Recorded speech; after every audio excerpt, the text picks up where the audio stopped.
बिस्मिल्लाहिर्रहमानिर्रहीम। अस्सलाम वालेकुम नाज़रीन, आप यूट्यूब चैनल देख रहे हैं। मैं इमरान ख़ान हूँ। कुछ खबरें बड़ी इंपॉर्टेंट हैं और सबसे जो अहम खबर है वो DGISPR ने एक प्रेस कॉन्फ्रेंस की है और पहले से ही अनाउंस था कि वो प्रेस कॉन्फ्रेंस करेंगे। और DGISPR की प्रेस कॉन्फ्रेंस के हवाले से जो हेडलाइंस हैं वो अलग अलग किस्म की छापी सब ने। और हेडलाइंस में आपको ये भी बताता हूँ कि तब्दील भी हुई हैं। एक चैनल ने पहले एक हेडलाइन चलाई, बाद में उसको तब्दील कर दिया। थोड़ी देर बाद दूसरे चैनल ने एक हेडलाइन चलाई और बाद में उसको तब्दील कर दिया। और अभी मैं देख रहा था कि दोबारा से ये हेडलाइंस तब्दील हुई हैं। तो अलग अलग चीज़ें निकाल के चलाई जा रही हैं, कुछ चीज़ें हैं बहुत सारी। DGISPR ने एक्चुअली कहा क्या वो मैं आपको बता देता हूँ। ये पाक फ़ौज के तर्जुमान लेफ्टिनेंट जनरल अहमद शरीफ चौधरी, इन्होंने कहा कि अज़म इस्तेहकाम का जो ऑपरेशन है उसको सियासत की भेंट चढ़ाया जा रहा है और अज़म इस्तेहकाम फ़ौजी ऑपरेशन नहीं है बल्कि दहशतगर्दी के ख़िलाफ़ एक मरबूत मुहिम है। ये बात आप अपने जहन में रखनी है कि अब वो ये कह रहे हैं कि फ़ौजी ऑपरेशन नहीं है, ये एक मरबूत मुहिम है। और पाक फ़ौज के तर्जुमान का कहना था कि अज़म इस्तेहकाम से मुताल्लिक़ 22 जून को एपेक्स कमेटी का इजलास हुआ जिसमें फ़ैसला हुआ कि दहशतगर्दी के ख़िलाफ़ मुहिम को अज़म इस्तेहकाम के नाम से मुनज़्ज़म किया जाएगा और कौमी धारे के तहत इत्तफ़ाक़ राय पैदा किया जाएगा। अज़म इस्तेहकाम का मकसद दहशतगर्दों और जराइम पेशा माफिया का ताल्लुक़ ख़त्म करना है। फिर उन्होंने कहा जी कि कौमी वहादत का मामला सियासत की नज़र हो रहा है और एक कन्फ्यूजन फैल रही है। और साथ वो ये कह रहे थे कि ये कुछ शरपसंद टोला है और एक सियासी जमात के अज़ाइम है जिसकी वजह से ये सारा कुछ हो रहा है। और सियासी माफिया का भी उन्होंने लफ्ज़ इस्तेमाल किया। फिर उन्होंने एक वर्ड यूज़ किया, ये पहले ये लफ्ज़ होता था साइबर टेररिज्म और अब ये पाकिस्तान में लफ्ज़ इस्तेमाल किया जाता है डिजिटल टेररिज्म। और इसका जो जोड़ा जाता है मामला वो एक सियासी जमात के साथ है, पाकिस्तान तहरीक इंसाफ के साथ ही है और उसके सोशल मीडिया के साथ है। अच्छा, उन्होंने कहा एक बहुत बड़ा सियासी माफिया खड़ा हो गया कि ये ऑपरेशन अज़्म इस्तेहकाम नहीं करने देना। एक मजबूत मुतहर्रिक लाबी चाहती है दहशतगर्दी के खिलाफ कार्रवाइयों के मकासद हासिल ना हो। उन्होंने कहा जी अज़्म इस्तेहकाम जो है वो एक हमागीर किस्म की बड़ी मुहिम है और इसको कामयाब करना होगा। फिर उन्होंने ये भी कहा कि जो दहशतगर्द हैं उनके साथ तो प्रैक्टिकली जाके लड़ा जा सकता है, लेकिन ये जो डिजिटल दहशतगर्दी है इससे लड़ने के लिए कानून की ज़रूरत है और कानून के मुताबिक चीज़ें करनी पड़ेंगी। और उन्होंने इस चीज़ के ऊपर जोर दिया। वज़ीर-ए-आज़म शहबाज शरीफ ने मज़ीद मुतहर्रिक इंसदाद दहशतगर्दी मुहिम की मंजूरी दी है, लिहाजा अज़म इस्तेहकाम हमागीर मुहिम है जिसमें इत्तफ़ाक़ राय होगा। फिर उन्होंने कहा कि अब हम तवातर के साथ प्रेस कॉन्फ्रेंसेस किया करेंगे ताकि फ़ौज के ख़िलाफ़ जो प्रोपेगेंडा है उसका जवाब दिया जा सके। फिर सिक्योरिटी ऑपरेशंस के हवाले से उन्होंने कहा कि इस साल सिक्योरिटी फोर्सेस ने 22,409 इंटेलिजेंस बेस्ड ऑपरेशन किए जिनमें 31 इंतहाई मतलूब दहशतगर्दों समेत 398 दहशतगर्दों को हलाक किया गया, जबकि 137 ऑफिसर्स और जवान अब तक शहीद हुए हैं। और रोज़ाना की बुनियाद के ऊपर लगभग 112 ऑपरेशंस उनका ये कहना है कि वो किए जा रहे हैं। मदारस की रजिस्ट्रेशन के ऊपर उन्होंने बात की, बेनामी प्रॉपर्टीज़ पे उन्होंने बात की, नॉन कस्टम पेड गाड़ियों के ऊपर उन्होंने बात की, जो पेट्रोल की स्मगलिंग हो रही है उसके ऊपर उन्होंने बात की बड़े ज़ोरदार तरीके से कि कितने अरबों रुपए की स्मगलिंग कैसे पेट्रोल की होती है, ईरानी पेट्रोल पाकिस्तान में पहुंचता है बॉर्डर से। फिर उन्होंने और चीज़ें इस तरह की बताई, स्मगलर्स के बारे में उन्होंने बात की, कुछ चीज़ों के बारे में वो कहते हैं पता ही नहीं है। बन्नू वाक़े पे उन्होंने बात की कि कैंट पर दहशतगर्दों के हमले और फायरिंग से पाक फ़ौज के 8 जवान और कुछ मासूम शहरी शहीद हुए थे। अमन मार्च में मुसल्लह लोग शामिल हुए जिन्होंने जाए वकूआ पर फायरिंग की, दीवार को गिरा दिया और राशन डिपो को लूटा। फ़ौज ने SOPs के मुताबिक बिल्कुल दुरुस्त रद्द-ए-अमल दिया। फिर 9 मई के मनसूबा साजों और सहूलतकारों को ढील देने के हवाले से उन्होंने कहा कि 9 मई के बाद इंतशारी टोले ने प्रोपेगेंडा किया था कि फ़ौज ने जत्थों को गोली क्यों नहीं मारी। इसका मतलब है फ़ौज ने यह वाक़या खुद कराया। फ़ौज SOPs के मुताबिक तनसीबात पर हमले हों तो पहले वार्निंग दी जाती है।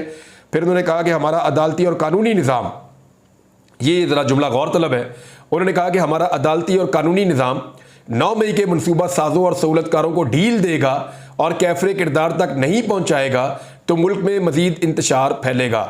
ये स्टेटमेंट इस वक्त बहुत इंपॉर्टेंट है क्योंकि इमरान खान साहब के जो अपने केसेस हैं वो अब 9 मई के हवाले से रह गए हैं और 9 मई वाले इमरान खान साहब के केसेस अब जो दहशतगर्दी की अदालतें हैं उनके अंदर सुने जा रहे हैं। और इमरान खान साहब ने आज इसके बारे में बात भी की है। उन्होंने क्या कहा वो मैं आपको बाद में बताता हूँ। उन्होंने कहा अमन व अमान का क़याम सूबाई हुकूमत की जिम्मेदारी है, फ़ौज की जिम्मेदारी नहीं है। डिजिटल दहशतगर्दी, फिर उन्होंने TLP के धरने के ऊपर बात की और फ़ौज का किरदार मुस्तरद करते हुए उन्होंने कहा कि धरने का मौजू फ़लस्तीन था। कल को जमात इस्लामी भी इस्लामाबाद में धरना देगी तो लोग दावा करेंगे कि इसके पीछे फ़ौज का हाथ है। हुकूमत और इदारे फ़लस्तीन के मौजू की हसासियत को मद्देनज़र रखते हुए धरने के मामले को हल करने की कोशिश कर रहे थे कि प्रोपेगेंडा शुरू हो गया कि इसमें फ़ौज का हाथ है। अच्छा, इसमें जो है ना वो जमात इस्लामी के साथ, बाकी सारी जमातों के साथ और तहरीक लब्बैक के साथ जो अलग अलग किस्म का रवैया था, वो रवैया वजह बना ये सवाल उठने का। और ये सवाल मैंने भी उठाया, बहुत सारे और लोगों ने उठाया कि तहरीक लब्बैक को वही पुलिस कहती है रिलैक्स, हम आपके साथ हैं। जमात इस्लामी को वही पुलिस मारती है, बाकी सबको मारती है, झंडे भी छीन लेती है। तो ये थोड़ा एक फ़र्क था रवैयों का, जिससे ऐसा लगा कि शायद फ़ौज पे तो किसी ने इल्ज़ाम नहीं लगाया, लेकिन ये कहा गया कि रियासत कम से कम इनके साथ सलूक अलग तरह का कर रही है और बाकियों के साथ सलूक जो है वो अलग तरह का कर रही है। ये एक चीज़ थी जिसके ऊपर लोग बात कर रहे थे। अब इसके रद्द-ए-अमल के तौर के ऊपर पाकिस्तान तहरीक इंसाफ ने क्या स्टेटमेंट दिए हैं वो मैं आपको बता देता हूँ। उमर अयूब साहब ने, उनके साथ बैरिस्टर गौहर बैठे हुए थे, उनके साथ असद कैसर साहब थे, शुएब शाहीन साहब थे, तो पार्टी की काफ़ी क़यादत जो है वो उसके अंदर मौजूद थी। उन्होंने कहा कि DGISPR की प्रेस कॉन्फ्रेंस सियासी हुकूमत की नाकामी है, ये उमर अयूब साहब ने कहा। और DGISPR की प्रेस ब्रीफिंग सियासी हुकूमत की नाकामी है। उन्होंने बतौर वज़ीर ख़जाना मीडिया से गुफ्तगू की और बैरिस्टर गौहर के हमरा वो मीडिया से बातचीत कर रहे थे। पुलिस की आज की रेट हमारे मेंबरान असम्बली के बयान हल्फी हथियाने का बहाना था। हुआ ये कि सुबह के वक्त पाकिस्तान तहरीक इंसाफ का जो सेक्रेटेरिएट है उसके ऊपर अचानक से इस्लामाबाद पुलिस ने धावा बोला। बहुत बड़ी तादाद में वो आ गए, चारों तरफ से उन्होंने घेर लिया, वीडियो बनाने से उन्होंने मीडिया को मना कर दिया, कवरेज भी बिल्कुल रोक दी और पाकिस्तान तहरीक इंसाफ के जितने लोग वहाँ मौजूद थे, ख़वातीन या हजरात, उनको हिरासत में ले लिया गया। फिर रऊफ़ हसन साहब को, जो सेक्रेटरी इत्तलात हैं पाकिस्तान तहरीक इंसाफ के तर्जुमान हैं, उनको गिरफ्तार कर लिया गया। और उसके बाद जितने भी इक्विपमेंट था वहाँ पे, जितनी टेक्निकल चीज़ें थी, कंप्यूटर्स थे, लैपटॉप्स थे, वो सारे के सारे पुलिस ने अपने कब्जे में लिए और वो गाड़ियों में रख के ले गए। इसके अलावा बहुत सारे कागजात भी पुलिस ने वहाँ से उठा लिए। अब उसमें ये पाकिस्तान तहरीक इंसाफ ने कहा कि हमारे जो अदालती फैसले के बाद जो बयान हल्फी हमने जमा किए थे अपने अरकान असम्बली से, वो बयान हल्फी भी वहाँ पड़े हुए थे दफ्तर में, वो भी पुलिस उठाकर ले गई है। और वो ये कह रहे हैं कि ये इसका बहाना था, बयान हल्फी हथियाने का बहाना था। हमारी एजेंसी से बर्दाश्त नहीं हो रहा कि PTI को ये नशिस्तें क्यों दी जा रही हैं। उन्होंने कहा कि बानी तहरीक इंसाफ कहते हैं कानून की पासदारी से मुल्क तरक्की करता है। PTI हुकूमत ख़त्म हुई, इस वक्त मईशत की ग्रोथ 6% थी और PDM हुकूमत में मईशत की ग्रोथ मनफी में चली गई थी। उमर अयूब ने कहा कि हमारे मेंबरान असम्बली पर इंसदाद दहशतगर्दी की अदालत में केसेस चल रहे हैं। पाकिस्तान की अवाम ने तहरीक इंसाफ को कामयाब करवाया। उन्होंने कहा कि मोहसिन नकवी के दौर में पंजाब में गंदम इंपोर्ट की गई, गंदम का सीज़न आने पर हमारे किसानों से गंदम खरीदी नहीं गई और इसी इशू के ऊपर जो है वो अनवारुल्लाह काकड़ की और हनीफ अब्बासी की लड़ाई भी हुई। जबकि अब भी सिगरेट, डीजल और दीगर अशिया की स्मगलिंग हो रही है। उमर अयूब साहब ने एक बड़ा आम सवाल उठाया। उन्होंने कहा कि बलूचिस्तान, सिंध और खैबर पख्तूनख्वा के बॉर्डर पर स्मगलिंग कौन करवा रहा है? क्या बॉर्डर पर पटवारी हैं जो स्मगलिंग करवा रहे हैं? इसके लिए तो हमारे पास वसाइल ही नहीं है। फिर उन्होंने ये कहा कि DGISPR को बताना चाहता हूं कि आर्टिकल 7 के तहत रियासत का एहतराम करें। तमाम इदारे बशमूल फौज आर्टिकल 7 के तहत रियासत के मातहत होते हैं। DGISPR की प्रेस कॉन्फ्रेंस सियासी हुकूमत की नाकामी है। उमर अयूब ने कहा कि DGISPR ने इराक, लीबिया और शाम की मिसालें दी कि वहाँ हालात ख़राब हैं। DGISPR ने बतौर फ़ौज के तर्जुमान के बल्कि फाइनेंस मिनिस्टर के तौर पर प्रेस कॉन्फ्रेंस की।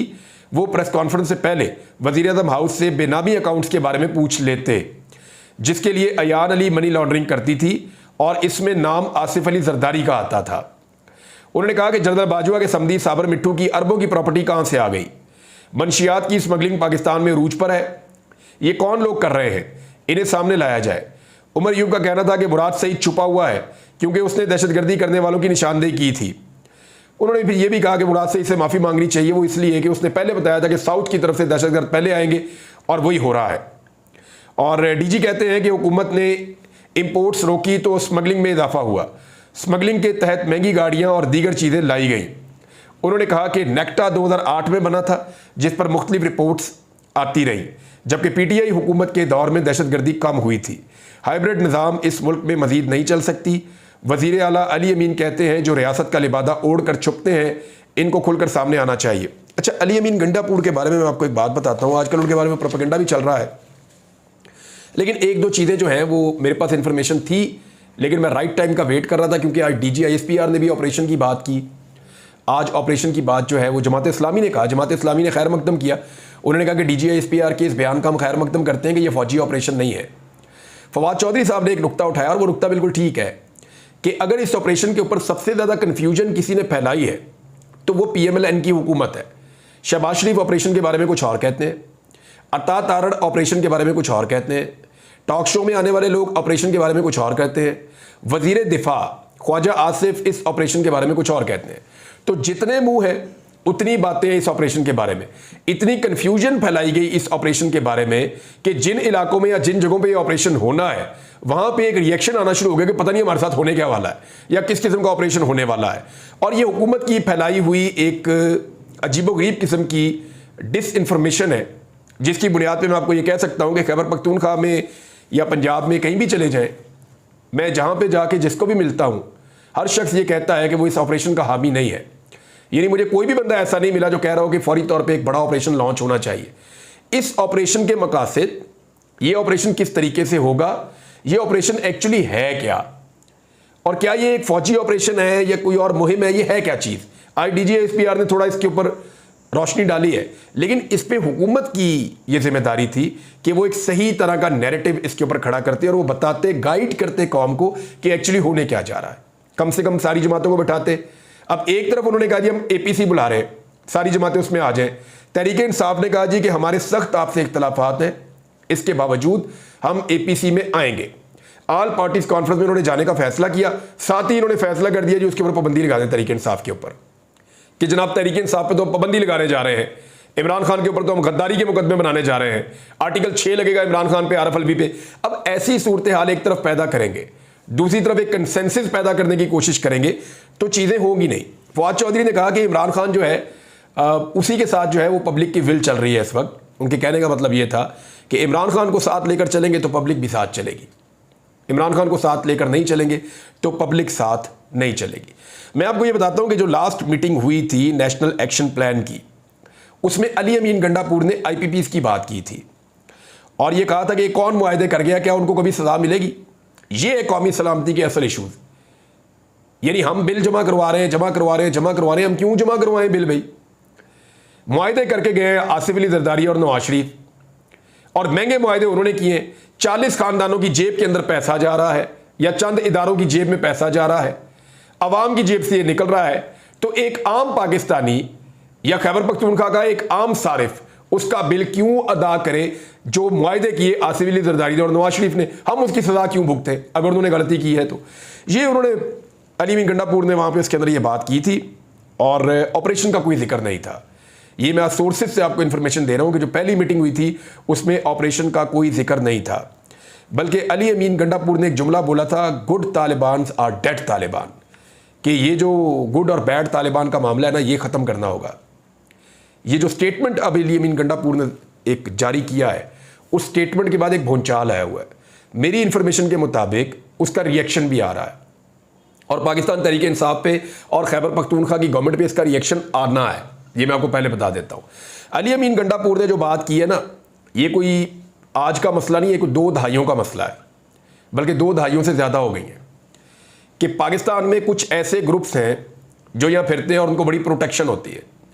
यानी उन्हें कोई नहीं रोकता, ना उनकी गाड़ी कोई रोकता है, चेक करता है, ना कोई ये देखता है कि इनकी गाड़ी का नंबर असली है या नकली है, कोई ये नहीं देखता कि इनके पास जो हथियार हैं उनके लाइसेंस हैं या नहीं है, कोई ये नहीं देखता कि ये इस हुलिये में घूम रहे हैं, क्या घूमना चाहिए या नहीं घूमना चाहिए, कोई ये नहीं पूछता कि इनके पास इतना पैसा कहाँ से आ रहा है, कोई ये नहीं पूछता कि ये भत्ता कैसे इकट्ठा हो रहा है। बहुत सारी चीज़ें हैं, पाकिस्तान में ऐसे ग्रुप्स मौजूद हैं जो रियासत की मर्जी से मुख्तलिफ जगहों पर मौजूद भी रहते हैं, पेनिट्रेट भी करते हैं, पुलिस भी उनसे तंग होती है और अवाम भी उनसे तंग होती है।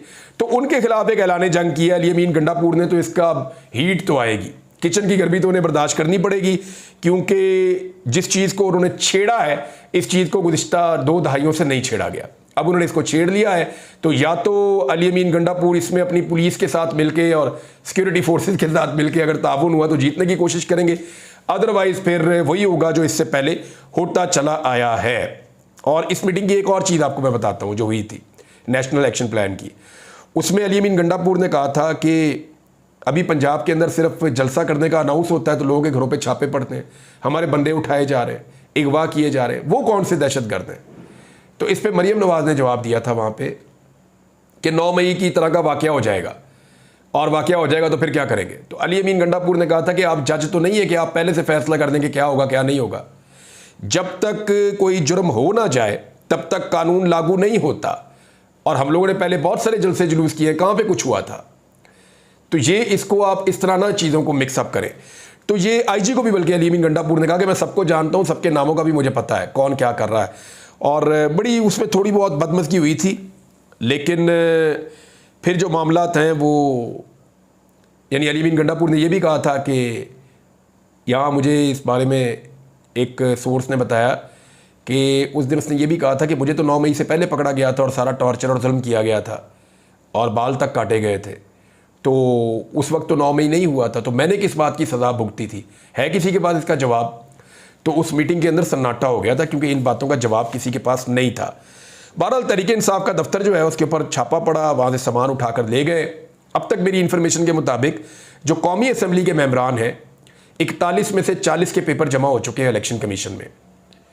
पंजाब के जो मेंबर्स हैं उनके ला के जमा करवाए गए थे इस्लामाबाद सेक्रेटेरिएट में पीटीए के, और वहाँ से उन्होंने ले जाके आज जमा करवाने थे, वो उठा के पुलिस ले गई है। खैबर पख्तूनख्वा वालों से इन्होंने मंगवाए थे कि जी अपने आप बयान अल्फी लेकर आए ताकि आपके बयान अल्फी भी जमा करवाए जाएँ, तो खैबर पख्तूनख्वा वालों ने मना कर दिया था। उन्होंने कहा था जी कि हमें ख़तरा है कि ये कोई छीन लेगा या कोई गेम हो जाएगी, लिहाजा अपने बयान अल्फी हम अपने पास रखेंगे और हम खुद इलेक्शन कमीशन ऑफ पाकिस्तान में जाके जिम्मेदारी के साथ जमा करवाएंगे। अब ये एक नाअहली है पाकिस्तान तहरीक इंसाफ की कि इतने इंपॉर्टेंट डॉक्यूमेंट्स को अगर उन्होंने अपने सेक्रेटेरिएट पे रखा हुआ है जिसको थोड़े दिन पहले सील किया गया था, और वो जानते हैं जब मर्जी जिधर दिल करे पुलिस छापा मार देती है, और वो डॉक्यूमेंट वहाँ से उठा लिए गए हैं, तो तहरीक इंसाफ को अपनी अकल पे मातम करना चाहिए इस मामले में। तो नाज़रीन, इमरान खान का स्टेटमेंट भी है, वो भी आपको मैंने बताना था लेकिन वक्त बहुत ज़्यादा हो गया है, लेकिन सिर्फ इतना बता देता हूँ कि इमरान खान ने कहा कि लगता है कि 9 मई मुकदमात में मुझे मिलिट्री जेल में भेजा जाएगा। याद है आपको, थोड़े दिन पहले मैंने आपको ये बात बताई थी। और इमरान खान साहब ये भी कह रहे हैं कि वो अब भूख हड़ताल पर जाने वाले हैं। इन चीज़ों पे बात करेंगे अगली वीलॉग में। अब तक के लिए इतने, अपना ख्याल रखिएगा, अपने चैनल का भी। अल्लाह हाफ़िज़।